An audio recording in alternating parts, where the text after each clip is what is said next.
안녕하세요. 꽃이 되었다 이현수입니다. 안녕하세요. 꽃이 되었다 오세미입니다. 잠에서 깨어 창문을 열었더니 온통 눈 세상이 펼쳐졌어요. 첫눈이었는데 그게 폭설이라니. 나는 눈을 보고 딱 5분 좋다가 운전할 생각에 걱정이 되더라고. 난 운전을 안 하니까 그런 걱정은 없어요. 10월에 복지관에서 빛 가운데서다 행복한 글쓰기 프로그램에서 20주년 행사에 우리가 신앙송으로 초대받았는데요. 초대 제안이 카톡으로 받고 저는 걱정이 앞섰는데요. 언니는 어떠셨어요? 깜짝 놀랐지. 생각지도 않은 신앙송을 제안받았는데 순간 머릿속에서 우리보다 잘하시는 분들이 많은데? 라는 생각이 스쳐 지나가면서 딱 생각하다가 또 새로운 경험에 기회가 찾아왔으니 연습을 많이 해서 잘해야 되겠다라는 다짐을 했지. 그래서 그런지 언니가 처음으로 문을 연 고영미님의 달목골 시를 감정을 듬뿍 담아 낭송하니 강당에 있는 분들이 하는 단성 소리가 들렸어요. 그래? 처음에 시를 이제 딱 받아서 연습하려고 펼치니까 지난번에 나는 방송 작가에서 고영민님을 본 적이 있어서 그런지 공감이 더 가더라고. 그래갖고 눈물이 나고 읽지를 못하겠는 거야. 그래갖고 이거 큰일 났다. 이거 눈물 흘리면 안 되는데. 그래갖고 실전에서는 울먹이지만 말고 낭송해야지 하고 했는데 잘 맞춰가지고 다행이다 그랬어. 아주 감동이었어요. 시 마지막 부분이 반으로 쪼개진 초송살이 다와 같이 허공을 헤맨다라는 글이 저의 마음을 아프게 했어요. 그러니까 그 대목에서 나도 눈물이 났다는 거야. 현수 씨는 김형준님의 낙엽 했잖아. 이 낙엽도 분위기 있는 시인데 또 다른 시도 찾아봤더니 그 시도 분위기에 빠지게 생겼더라고. 그랬어요. 연청색 하늘로 붉은 잎새 하나 날아든다. 가을의 정취와 낙엽이 떨어지는 순간을 감성 넘치게 표현하셨어요.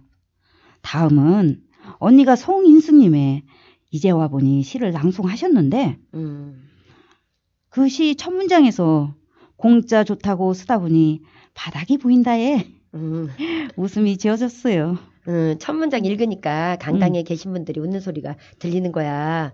나도 연습하면서 웃었던 생각이 나더라고. 송인수님의 시도 다른 시가 있어. 내 첫사랑에 대한 시인데 이 또한 너무 재밌어요. 사실 개인적으로는 이 첫사랑에 대한 이야기 새삼스럽게라고 이 시를 낭송하고 싶었지. 아련한 첫사랑이 그리워지는 가을입니다. 현수 씨는 첫사랑이 누구일까요? 노코멘트입니다. 그리고 마음을 녹이는 신계원님의 시 빛처럼. 제가 팬이잖아요. 빛은 마음 가득 메운 휴지통을 비우고 소원을 그린다. 이런 멋진 문장들로 풀어내는 글을 문학상 수상 작품지에 자주 접할 때마다 저에게 큰 울림이었어요. 그래, 자기가 팬이 될 만해. 그래서 나도 팬이 되기로 했다. 왜 따라해요?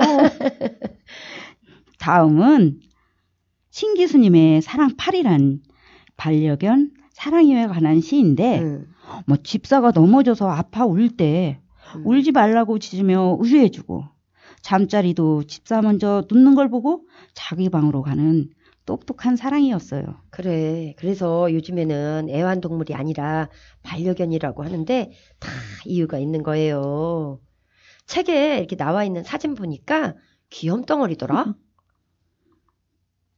다음은 우리 안동규님의 시잖아. 유머가 있는 분이잖아. 네. 지난번에 우리 방송에서 신호등이라는 시를 낭송한 적 있지.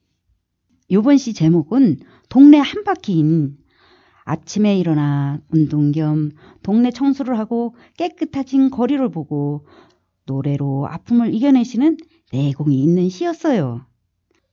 그분속의 밝은 긍정 에너지가 보는 일을 미소 짓게 하는 힘이 있어요. 그래. 그래서 긍정 에너지는 전파되면 전파될수록 좋은 건데 우리 청취자님들도 모두 긍정 에너지 받았으면 좋겠네요. 자기야, 우리가 9명을 다 이야기하려니까 시간이 오버되는 거 아니야? 아이고, 아니죠. 이제 3명이 남았는데 다 해야죠. 양성교의 나홀로 첫 3일 밤 낭송 듣는데 내 몸처럼 나를 도우시는 아버지와 두 동생이 희생한다 느껴 여행권을 사서 선물을 하고 텅 빈 집에서 홀로서기 연습하는 시인을 생각하니 숙연해졌어요. 그렇지. 처음 3박 4일을 홀로서기 연습을 잘해가지고 가족들도 대견해 했을 텐데 앞으로도 또 홀로서기 잘 하실 것이라고 믿습니다.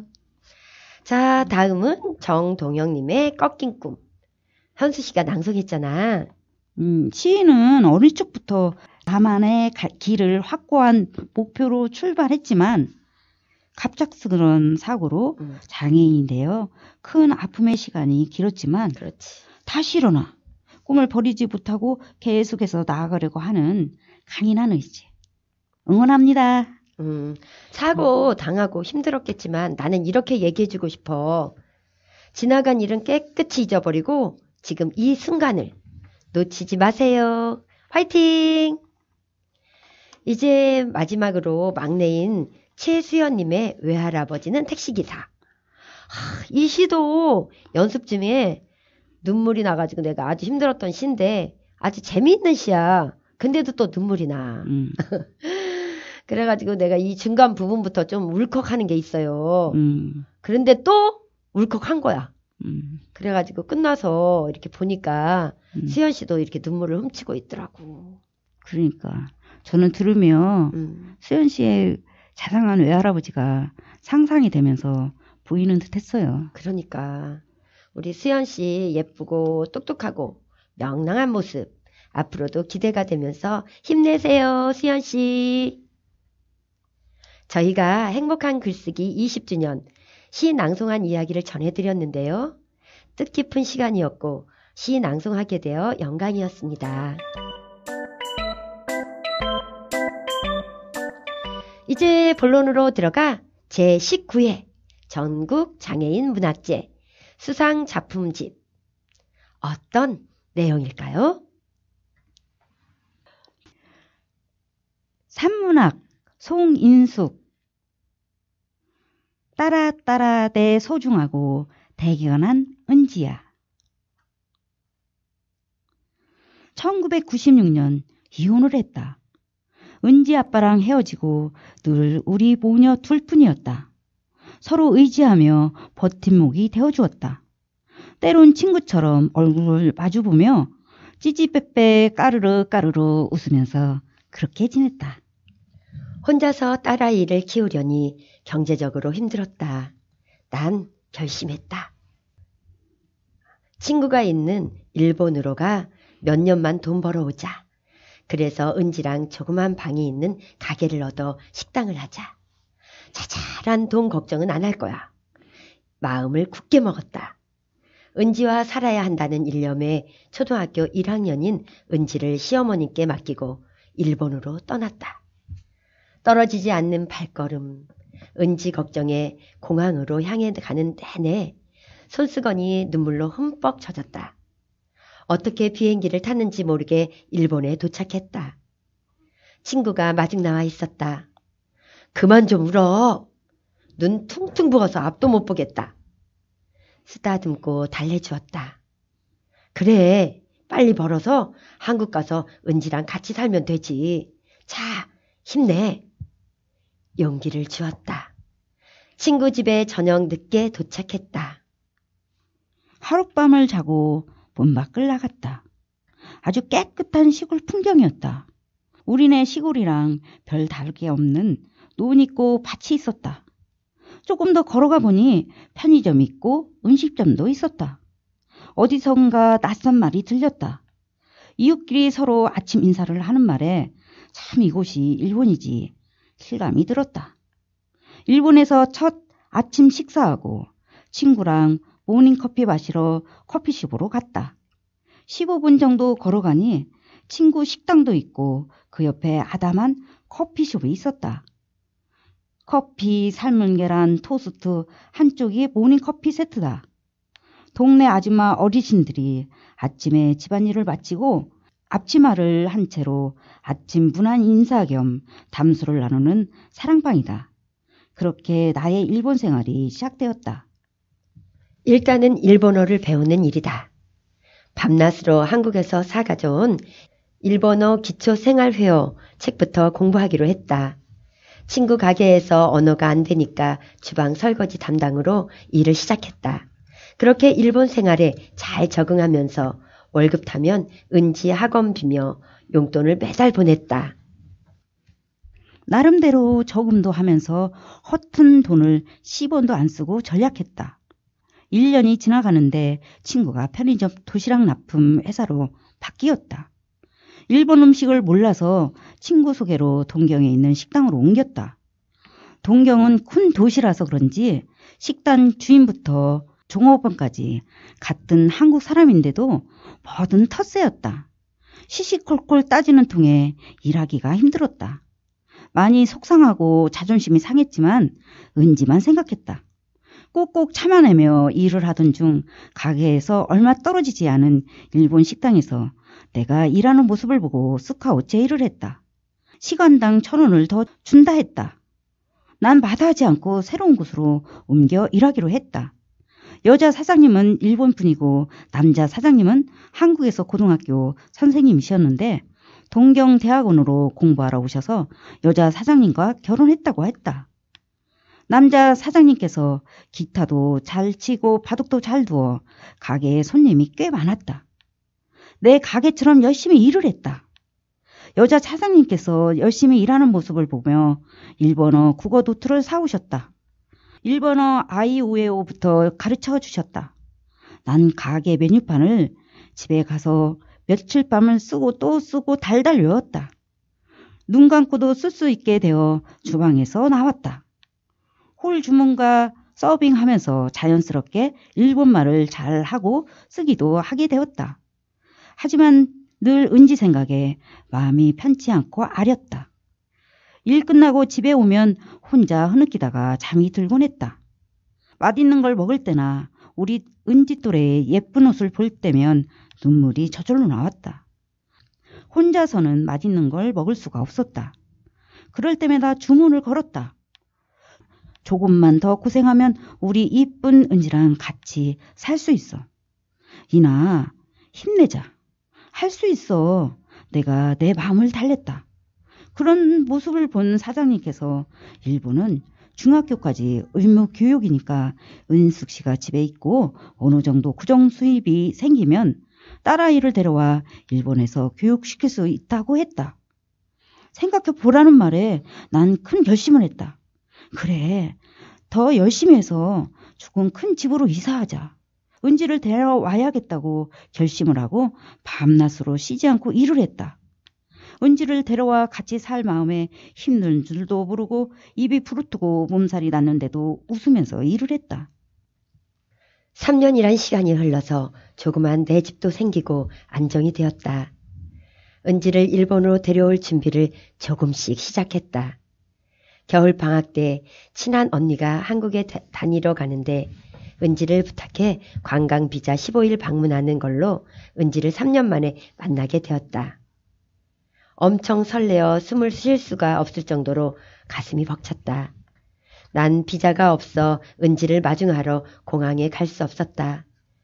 집에서 은지가 좋아하는 떡볶이랑 김밥을 만들어 놓고 기다리는 3시간이 1년 같았다. 드디어 은지가 잘 통과해 집에 오는 버스를 탔다는 전화를 받고 눈물이 났다. 밖으로 나가서 기다리고 있는데 저 멀리 은지가 캐리어를 끌고 왔다. 달려가서 은지를 안고 엉엉 울었다. 은지는 너무 좋아서 엄마, 엄마, 우리 엄마 맞지? 엄마를 수십 번 불렀다. 그렇게 은지랑 보름을 보내고 딸을 보냈다. 한 번 보고 나니까 더 눈에 밟혀서 더 마음이 아팠다.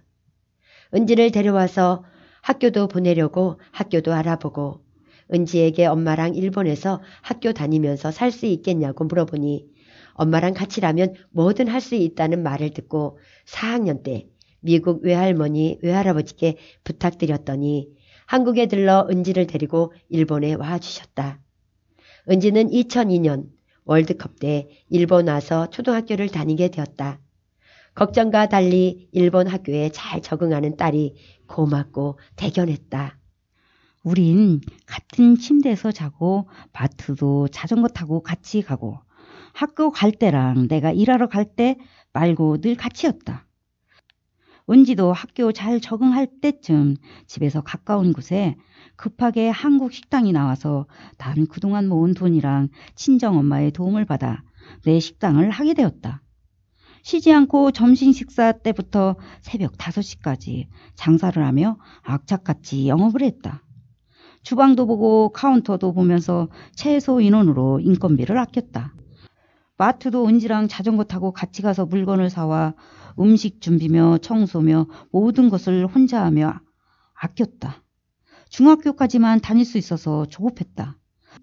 우리 모녀는 일본 영주권이 없어 고등학교를 보내려면 내가 일본 사람이랑 결혼을 해서 영주권을 취득해야 했다. 조금 더 빨리 돈을 모아서 한국에 갈 생각에 밤낮으로 영업을 했다. 토요일이면 아침 일찍 김밥을 50주씩 쌌다. 동네 한국 가내 수공업하는 가방공장, 구두공장, 보석공장에서 일하는 한국 직원들에게 김밥 서비스로 영업을 했다. 저녁에 우리 가게로 저녁 식사 겸 술 한잔 하고 노래방 기회가 있어서 겸사겸사 식사를 하러 오라고 뇌물로 김밥을 만들어 나누어 주었다. 그러면 꼭 저녁에는 우리 식당에 와서 술 한잔 마시고 노래도 부르면서 매상을 올려줬다. 그렇게 주말이면 겉절이 또는 김밥, 잡채 등등 만들어서 공장마다 갖다 주면서 식당 영업을 했다. 그럼 주말이면 줄을 섰다. 난 박리다매를 하면서 서비스로 동치미 만들어 마무리를 시원하게 해주었다. 열심히 장사를 하니까 동네에서 잘해주고 싸게 주는 가게로 소문이 나면서 장사가 아주 잘 됐다. 그러던 어느 날 뇌출혈로 쓰러져 일본 대학병원에서 6시간 대수술하고 3개월 만에 깨어났다. 중환자실에 6개월 있다가 일반 병동으로 옮겼으나 반신불수 장애인이 된 엄마의 병원비며 집세, 가게세를 어린 은지가 감당할 수 없으니까 은지는 한국 대사관에 찾아가서 도움을 청했다. 일본 한국 영사께서 우리 모녀 얘기를 듣고 도와주셔서 우리 모녀는 한국으로 올 수 있었다. 한국에 도착해서 병원 복지사에게 우리 모녀를 수급자로 만들어주라고 영사관님이 부탁을 하셨다. 난 수급자가 뭔지도 몰랐다. 119를 타고 곧장 서울국립의료원에 입원했다. 우리 모녀가 병실에 짐을 풀고 나니까 병실에 있는 사람들이 의아해하며 입원하는 환자 짐이 이삿짐처럼 많으니까 궁금해했다. 우리 은지한테 질문을 마구 했다. 난 기도 삭관을 뺀 지 얼마 안 되어서 말을 할 수가 없었다. 침착하게 은지는 설명을 했다. 저희 엄마랑 저는 일본에서 살다가 엄마가 뇌출혈로 갑자기 쓰러져 일본에서 수술을 하고 한국 병원으로 오게 됐어요. 짐이 많아요. 우리는 짐을 대충 정리해서 침대 밑에 넣어두고 병원 밥을 먹는데 나는 눈물이 나서 먹을 수가 없었다. 타국에 돈 벌러 가서 9년 만에 한국에 반신불수 장애인이 되어 왔기에 열심히 노력하면서 산 것밖에 없는데 내가 왜 이렇게 비참한 모습으로 왔나. 억울한 마음이 들어 눈물만 나오고 살기 싫고 죽고 싶었다. 매일 눈물로 살았다. 인생 포기 상태였다. 은지의 말 한마디에 정신이 버쩍 들었다. 엄마 누워있고 기저귀 차고 있어도 엄마라고 부를 수 있게 사람만 있어요. 제가 이제부터 엄마 옆에서 엄마 돌봐주고 돈 많이 벌어서 같이 행복하게 살자. 엄마가 나 버리지 않고 일본까지 데리고 가서 키웠잖아요. 그러니까 지금부터 내가 엄마 지켜줄게요. 눈물 그만 흘리고 용기를 내요. 전 엄마밖에 없잖아요. 이 말에 난 머리에 번개 맞은 것처럼 정신이 번쩍 들었다. 그래, 내 딸이 있지. 내가 지켜주고 사랑으로 품어줄 딸이 있지. 그래, 일어서자. 다짐했다. 병원 보조 침대에서 잠자고 학교에 가는 딸을 보고 남들보다 더 열심히 재활 치료를 받았다. 식사 시간 말고는 병실 침대에 가지 않았다. 복도나 운동 매트에서도 쉬지 않고 운동하고 걷고 또 걸었다. 은지가 중학교를 졸업하고 고등학교에 입학을 해야 하는데 중학교 내신 성적이 없어 경기 여상을 가게 됐다. 이 또한 축복이었다. 고등학교 1학년 짝꿍을 잘 만났다. 엄마가 일본에서 갑자기 쓰러져 뇌 수술하고 한국에 오는 바람에 집이 없어서 엄마 병원에서 간병하면서 학교를 다닌다는 은지의 말을 듣고 진아 친구는 자기 엄마에게 말을 해 우리 은지를 받아주셨다. 진아 엄마도 혼자서 딸 둘을 책임지는 힘든 환경이었는데 너무도 감사했다. 은지와 진아 그리고 동생 미리는 세 자매가 되었다. 새벽 일찍 일어나 세 자매 아침 식사를 챙기면서 은지야 이거 간 좀 봐줄래? 하면서 챙겨 놓으시고는 미싱사인 진아 엄마는 바삐 출근하셨다. 우리 은지를 먼저 챙겨주면서 친엄마보다 더 잘해주신 천사 진아 엄마. 수능 시험날에 따뜻한 밥을 해서 먹여보내고 전화까지 해주셨다. 병원에서 걱정만 하니까 은지 따뜻하게 밥 먹여 수능 시험장에 갔으니까 신경 쓰지 말라고 나를 안심시켜 주신 천사. 그렇게 은지는 고등학교 짝꿍집에서 엄마 집처럼 사랑 듬뿍 받으며 편하게 다니게 되었다. 지금까지 우리 모녀에게 해마다 김장김치며 여러 가지를 챙겨서 해마다 보내주시는 천사. 정말 감사하고 감사했다. 고등학교를 졸업하고 용인 송담대 간호학과에 다니다가 등록금이며 생활비며 혼자서 할 수가 없었다. 엄마도 돌보고 알바를 하면서 다니다가 힘들어서 은지는 2학년 때 자퇴를 하고 간호조무사 자격증을 땄다. 병원에서 근무하며 엄마도 돌봐주면서 착하게 사회생활을 하다 보니 꼭 대학은 졸업해서 전문직이 있어야 한다고 생각이 들었는지 돈도 모으면서 차근차근 대학에 갈 준비를 하면서 착실하게 알아보고 있었다.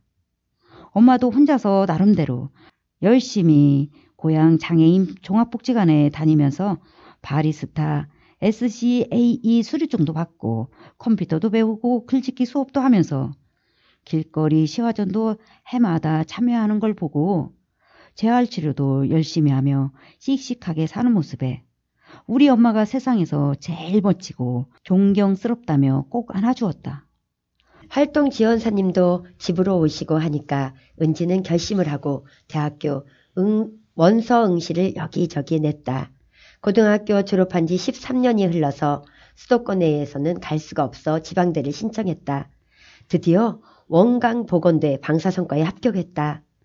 이때 마침 미국 계신 이모랑 이모부가 한국에 몇 년 만에 오셨다. 조카딸이 엄마 잘 돌보면서 착하게 잘 컸다고 대학 등록금을 선물로 주시고 가셨다. 큰 외삼촌도 공부 열심히 해서 장학금 타고 잘 다니라고 노트북을 사주셨다. 언니랑 큰 오빠가 조카딸을 챙겨주셔서 감사하고 또 감사했다. 가슴이 뭉클하고 눈물이 났다. 엄마로서 해준 것도 없는데 아픈 엄마를 돌보면서 잘 커준 딸 은지가 너무 대견했다. 꼭 안아주면서 고맙다, 사랑한다. 엄마 옆에서 엄마 지켜줘서 1000만 번 고맙고 앞으로 더 우리 모녀만 생각하면서 더 열심히 살자고 다짐했다. 청약주택을 열심히 붓고 조금씩 저금했다. 그런 우리에게 국민임대주택 20평 당첨. 휠체어 탄 중증 장애인이라서 넓은 평수로 이사하게 되었다. 드디어 은지 공부방이 생겼다. 지금까지 고생한 우리 모녀의 인생에도 희망 무지개가 떴다. 난 이렇게 나라의 도움을 받으며 살고 있다.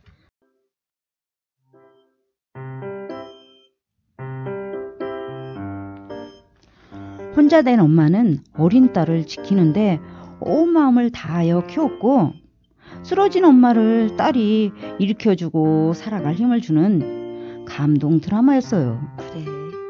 이럴 때 하는 말이 음. 잘 키운 딸, 열 아들 안 부럽다. 음. 예전에 쓰던 말인데 바로 송인 손님을 두고 있는 말 같아. 이제는 엄마를 지켜주는 딸이 있으니까 걱정, 근심 모두 버리고 꽃길만 걸으세요. 너무너무 부럽습니다. 그러니까 복지관에서 펴낸 빛 가운데서다 시집 속에서 시 내용에 어울리는 가족 사진이 있었어요. 행복이 가득해 보였어요. 그렇지.